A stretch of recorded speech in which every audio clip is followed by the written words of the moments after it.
Hey guys, welcome back to the channel. Today we're heading to Michigan, where we're dealing with a sovereign citizen who managed to get himself arrested for boating under the influence. Yes, you heard that right.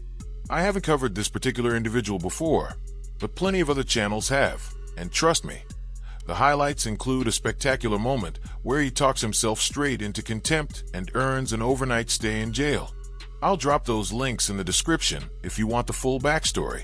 Today, though, we're looking at his probable cause hearing, where he's decided to hit the court with around 10 different motions to suppress evidence and dismiss his case entirely. So buckle up. This one gets interesting fast. Let's jump in. All right, and Mr. McLeod, good morning, sir. Morning. We're here for a docket call as well as several motions that you filed up, that you noticed up. One of them does require some testimony. That was the motion to suppress the chemical test results. Your filing the motion triggers the prosecutor's burden to establish that search was taken properly. Is there any opening statement you want to make, Mr. McLeod, about your motion to suppress the chemical test results? And you'll have an opportunity to argue after the testimony as well. Any opening statement you want to make? Well, I just received an email from Julie Rattell. I don't know if she's a court administrator or clerk. She works in the prosecutor's office. Okay, I just received an email from her on Friday with the warrant that was never found in Discovery or anywhere. It just turned up Friday magically, I guess. Okay. So I'd like to open with that. Not gonna lie, his enthusiasm is impressive. Not smart, but impressive. The man is fully committed to looking clueless, especially when a cheaper and far less embarrassing option is sitting right in front of him. Take the free lawyer. For anyone not wearing studio quality headphones, here's what he's actually complaining about. He claims he just now received his arrest documents. Don't worry, the judge circles back to that later. For now, we're going to jump past the bulk of the officer's testimony and focus only on the parts that actually matter. No filler, no fluff. Just the key moments you need to understand exactly how this train wreck unfolds. Initially on that day, we were doing a BOI patrol. Other COs notified that there was a boat with expired registration. Subsequently, we found out that the defendant was intoxicated while he was operating the vessel, and that led to the arrest of him. Once he had exited the vessel, I noticed that he had to use the post on the dock for his balance to get out of it. He stumbled and swayed back and forth along the dock and up the ramp of the boat ramp. While talking to him, I observed slurred speech. I noticed that it took him about 10 seconds just to put on one of his sandals. Myself and Officer Listenfeldt, we advised him that he was going to be under arrest for BOI and asked him to exit the vessel that he was in. He refused. Officer Listenfeldt got inside of the vessel with him. The defendant pulled away from Officer Listenfeldt. A scuffle erupted. He put his arms in front of him so that way he couldn't be cuffed. Time I pulled out my taser, I took the cartridge off so that I could use the dry stun option. And then finally, Officer Listenfeldt was able to pull his right arm behind his back and handcuff him. That part was pretty straightforward. He was out boating after sipping a little too much of that 80-proof super glue he calls a beverage. Nothing mysterious there. Now, I'm skipping over his sovereign citizen style cross-examination because, honestly, it was a snooze fest. It didn't reveal anything new and only repeated what the prosecutor had already pulled from the officer. If you want to see the full uncut chaos for yourself, the link will be in the description. For now, let's cut straight to the good stuff. His arguments on the motions and the judge's rulings that follow. Argument on the motion to suppress the chemical test results, Mr. McLeod? Well, I've already shown that the warrant's invalid. It's got unsigned documents that are supposed to be accompanying it. So I would say that it should be upheld that this warrant was invalid. It was executed improperly. It was not served on me. It was not given to me by release. It was not found in Discovery with 3 requests. So it's very convenient that it turned up Friday. All right, thank you. Mr. Juliet? Just briefly, just based on, I understand the court has to make a credibility assessment here on whether the officer did in fact type up a search warrant and serve it on the defendant. He certainly had probable cause to draw blood. That's common procedure when somebody refuses a chemical test. The defendant displayed signs of intoxication which led to the arrest for boating under the influence. He refused a chemical test when offered one. Based on the observations of the officer, he had probable cause to submit for a search warrant for blood. He did that. He typed out the affidavit, and it looks like, to me, it's electronically signed. On defendant's exhibit 3, he said that he served it on the defendant, left it in jail. So I would ask the court to deny the defendant's motion. All right, well, the motion was to suppress the results of the blood test for alcohol in Mr. McLeod's body because the blood was drawn without a warrant. Based upon the officer's testimony in People's Exhibit 1, that blood was in fact taken pursuant to a search warrant issued by a magistrate. So therefore it didn't violate the Fourth Amendment. The complaint and affidavit and warrant that the defendant's referring to are the charging documents for the issuance of the charge. That doesn't have anything to do with the drawing of the blood. There was a warrant for the drawing of the blood, and it was drawn. And the officers testified that they did leave the warrant and tabulation and affidavit at the jail for him. Whether that got to him or not is frankly immaterial. Even if it didn't, that doesn't invalidate the action of drawing the blood. That would violate the Fourth Amendment if it was done without a warrant, but it was done with a warrant. So that motion is denied. And that right there is the first of many motions about to get absolutely steamrolled, and for good reason. If there hadn't been a search warrant signed by a judge, then sure, any evidence collected would have been tossed straight into the legal trash bin and suppressed. But a warrant did exist. So motion denied. Simple, clean, brutal. Mr. McLeod, you also have a motion to dismiss on procedural grounds for a probable cause conference not being timely held or validly waived. Any additional argument you want to make on that motion? Yeah, the waiver was supposed to be signed by both parties. That's state law, and only the prosecuting attorney signed it. And then neither my defense attorneys or myself signed it. I'm just curious how that transpired. Hey, Mr. Juliet.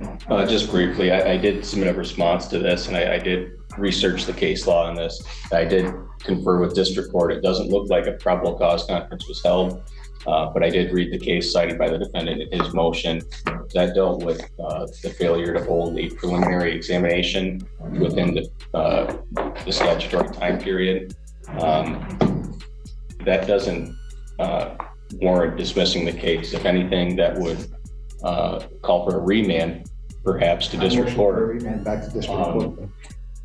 But in this case, and in the case that I cited, there has to be some showing of prejudice by not holding the preliminary exam or probable cause conference by analogy. In this case, there was a preliminary exam that was held, and it was bound over by Judge Visnot. So I don't think there could be any prejudice by failing to hold a probable cause conference. All right, yeah, Mr. McLeod, the purpose of the probable cause conference is to see whether somebody wants to run the prelim or waive the prelim to address any bond issues. You were already free. You weren't being held in jail, and you did run the prelim. So there's, even if a probable cause conference wasn't held, there's no probable cause conference could have stopped a lot of those procedures because the probable cause is all hearsay. What is this guy even talking about? The officer literally just testified in person about why he initiated contact, what he observed, and exactly what led to the arrest for boating under the influence. The chain of events is crystal clear, and his rant about a probable cause conference. Yeah, no, conferences aren't constitutionally guaranteed. Probable cause hearings are. And guess what? That is exactly what's happening right now. That's why the officer testified. That's why the judge ruled on the motion to suppress. He's getting precisely what the Constitution requires. Nothing more. Nothing less. No. But see, probable cause conference, the prosecutor doesn't have to prove probable cause at that hearing. They have to prove it at the prelim. The probable cause conference, it's maybe not a great name for it, but that conference is just to address, are we running a prelim? What issues might there be at the prelim? Should the defendant be released from the jail pending the prelim? But does it not still need to be waived by both parties? It does, but the fact that it didn't has no prejudice to it. So defendant moves to dismiss the case on the ground the probable cause conference was not timely held and that it was not validly waived. Actually, I'm making my ruling now, Mr. McLeod. Defendant relies on People v. Weston involving the failure to timely hold a preliminary examination for an in-custody defendant. His reliance is misplaced, however. In People v. Crawford, the Michigan Supreme Court held that the Weston remedy must be invoked prior to the preliminary examination being held. In any event, Weston did not address probable cause conference, which did not exist at the time. The probable cause conference is to address possible plea negotiations, bond matters, and the scheduling of the preliminary examination. Defendant has shown no prejudice, even if a probable cause conference was never held and not validly waived.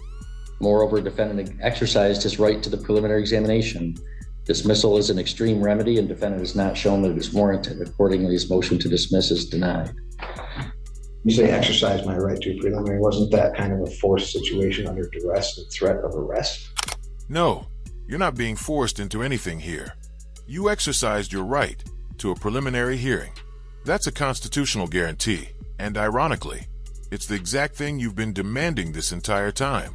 So no, you don't have to accept it under threat or duress.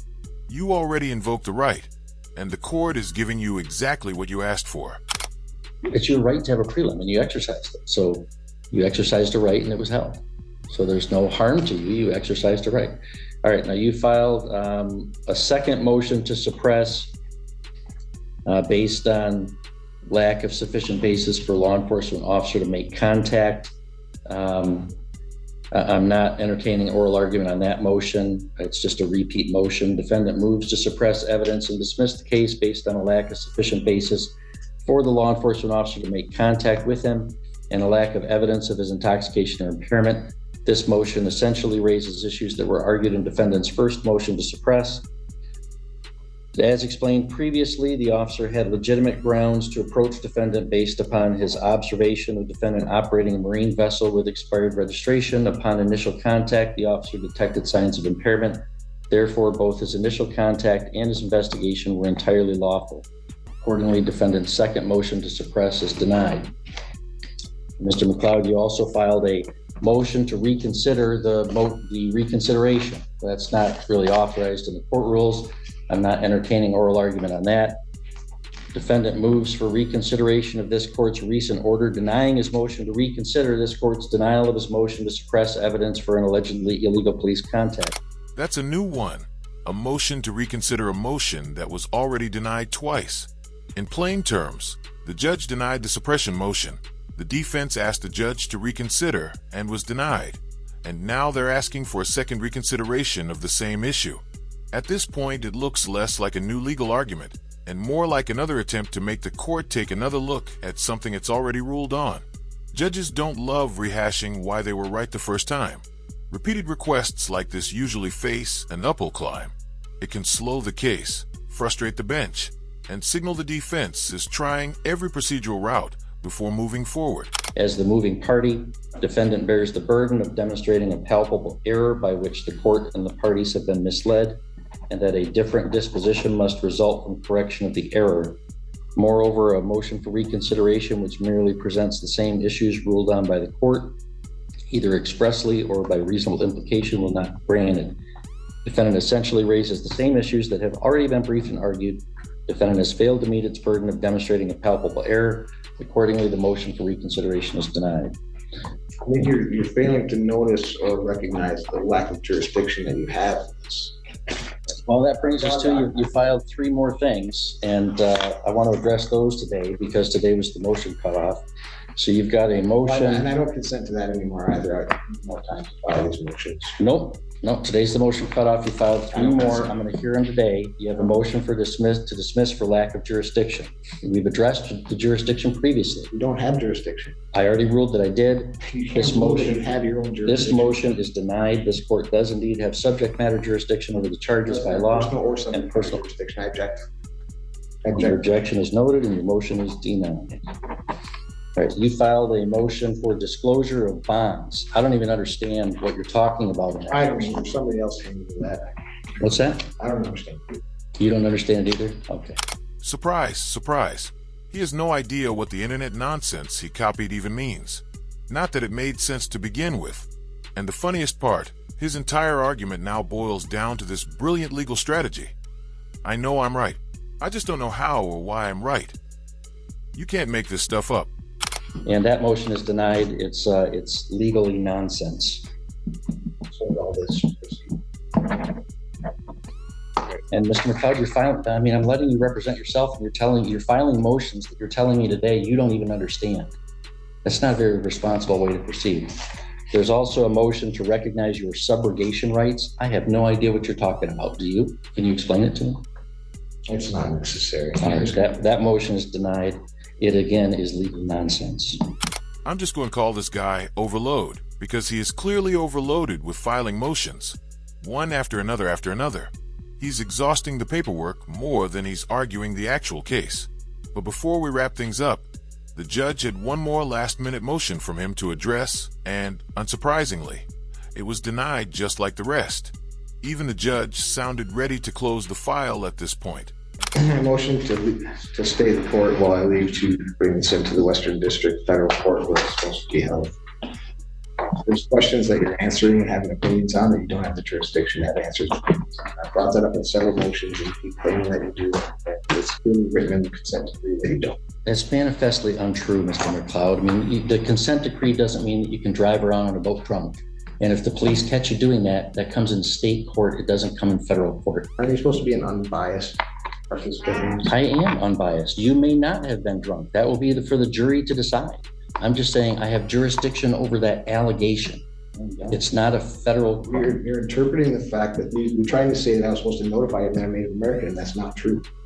And that's your interpretation. You're having an opinion. All right, that's fine. And if I'm wrong, another court can tell me that So I'm I wrong. motion to stay the court so I can take this to the proper court for an opinion on what you're trying to have an opinion on that you're not on that. Denied. You've got to appreciate a judge who doesn't entertain confusing legal arguments. And this judge definitely keeps things on track. All right, everyone. That wraps up today's video. The next hearing isn't scheduled until August, so we've got a little break before this case picks up again.